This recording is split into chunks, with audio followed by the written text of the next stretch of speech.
யோசிச்சு பாருங்க, இந்த காலவெளியில நாம் நம்மை தெரிந்து கொண்ட, நம்ம ரட்சித்த நம்ம ஆண்டவருக்கு ஞாயிற்றுக்கிழமை வர்றது கூட ரொம்ப கஷ்டப்படுறோம், சங்கடப்படுறோம். புறஜாதி மக்களை தேர்ந்தெடுத்து பாருங்க, எல்லா கூட்டத்திலும் மக்கள் இருக்காங்க. தங்கள் பக்தியை கர்த்தருக்கு எப்படி வெளிப்படுத்துறாங்க யோசித்து பாருங்க. இங்கிருந்து பல மைல்கள் தூரம் டிராவல் பண்ணிட்டு போய் கடவுளை தரிசித்துட்டு வரணும்னு நினைக்கிறாங்க. இங்கிருந்து ஏதோ ஒரு நதியில போய் முழுகினா பாவம் குறைஞ்சு போயிடும் சொல்லி என்ன பண்றாங்க தெரியுமா? நதியில போய் என்ன பண்ணி வராங்க? மூழ்கிட்டு வராங்க, பாவம் மன்னிக்கப்பட்டு நம்பிட்டு வராங்க. இந்த காலையில் நல்லா கவனிங்க. உங்களை உண்டாக்கின தேவன் இன்னைக்கு எத்தனை தெய்வங்களை ஜனங்கள் தேடி போய் ஆராதிச்சு வராங்க.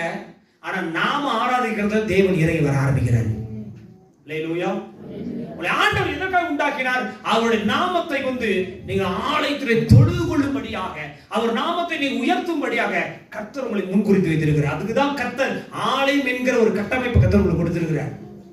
ஆனா நாம் என்ன பண்றோம்னா, இந்த ஓய்வு நாள்ல நமக்கு இஷ்டமானபடி செய்யறோம், நமக்கு இஷ்டமானபடி நடக்கிறோம், நம்ம சொந்த பேச்சை பேசுறோம். வாசிக்கலாமா? இயேசு எழுதின தீர்க்கதரிசன புத்தகத்துல என்ன சொல்றாரு? வாசிங்க அந்த வசனத்தை. 58:13. என் பரிசுத்த நாளாகிய ஓய்வு நாளிலே உனக்கு இஷ்டமானதை செய்யாதபடி உன் காலை விலக்கி உன் வழிகளின்படி நடவாமலும் உனக்கு இஷ்டமானதை செய்யாமலும் உன் சொந்த பேச்சை பேசாமலும் இருந்து ஓய்வு நாளை